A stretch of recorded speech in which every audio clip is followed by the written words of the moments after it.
তাই post office চৌমুহনীস্থিত Congress ভবনে এক সাংবাদিক সম্মেলনের মধ্য দিয়ে 2024 লোকসভা নির্বাচনে প্রধানমন্ত্রী নরেন্দ্র মোদীর নেতৃত্বে বিজেপির প্রতিশ্রুতি -0 ওয়ারেন্টি এবং কংগ্রেসের প্রতিশ্রুতি 100% নিশ্চিত প্রতিশ্রুতি বলে বিজেপিকে কটাক্ষ করলেন কংগ্রেস বিধায়ক গোপালচন্দ্র রায়। এই সময় কংগ্রেস বিধায়ক গোপালচন্দ্র রায় ছাড়াও অন্যান্যরা ছিলেন।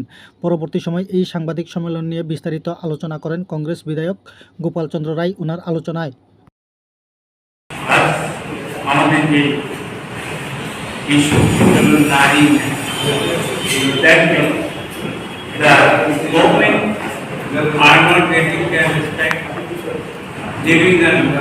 মোদি অ্যান্ড কোম্পানি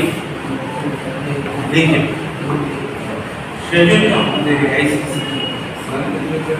নারীদের আপগ্রেডেশন অধিকার রক্ষার্থে